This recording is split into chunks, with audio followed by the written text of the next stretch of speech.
You know, growing up, I never felt like I fit in anywhere. I was constantly misunderstood, misrepresented, bullied, body shamed,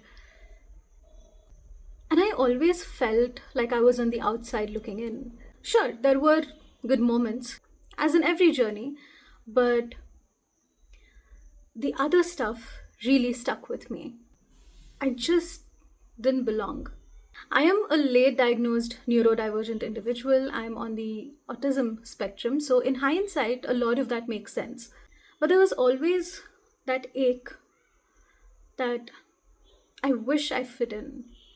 I wish there was a community or a group of friends who could understand what I was thinking, what I was saying, where I didn't have to explain myself so much.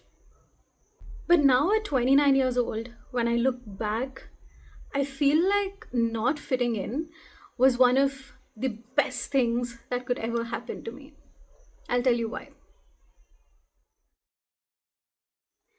If I fit into my family's expectations, I'd probably be a doctor or an IAS officer or a lawyer or any of those normal high powered career options. And if I still wanted to go the animal and conservation route, I would probably be an IFS officer if I listened to what they wanted.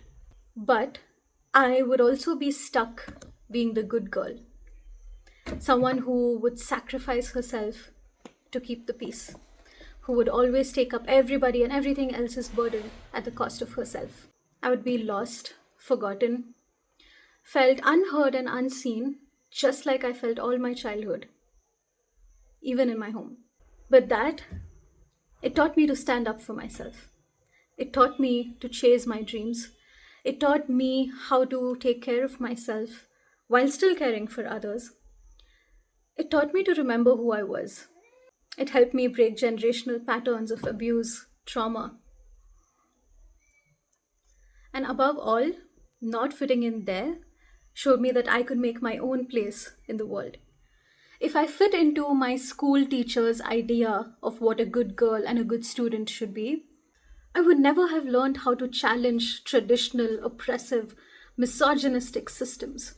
I probably would never know what it would feel like to have the gall to be completely yourself. Not fitting into their idea taught me how to stand up for others who are also being oppressed, who are being bullied, to be exactly who I am and be able to protect others.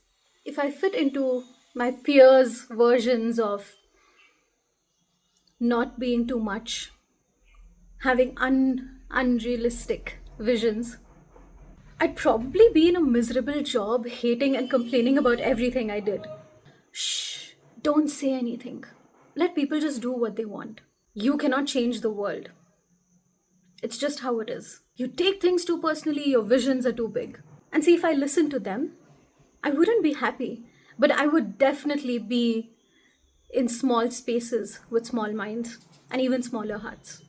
And honestly, not fitting into their idea led me to who I am and what I'm doing right here, right now.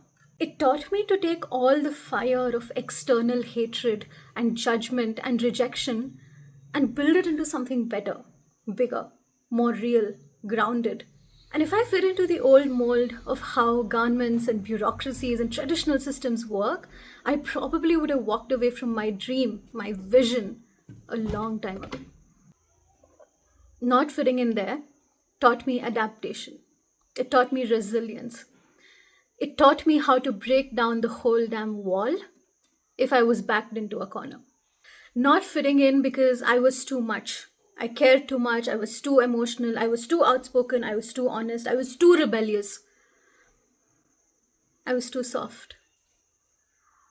Not fitting in because my visions were big, because I challenged old systems that just didn't serve us anymore. Not fitting in because I refused to stay silent. That is the best kind of not fitting in. And honestly, it has shaped me into who I am today, into one of the youngest women to establish and run a conservation organization in India, to pioneer approaches and models that very few people have done before. Or in case of most of my projects, none at all. To be the woman that I needed when I was growing up. To be the woman who can hold space, nurture dreams, and who can unapologetically stoke the fire of purpose. To be the human who knows that there is strength in softness, where I can walk into storms and own them, where I can walk into fires and come out feeling warm, not burnt. So, not fitting in has been the best thing that's happened to me. And if you're someone who doesn't fit in, know that that's the best thing that can happen to you too. Because there's so much growth and there's so much success and joy and peace to be had on the other side. I am living proof of that. And I know there are going to be so many moments in the future where I won't fit in again. But this time, I'm not dreading it. I'm excited for it.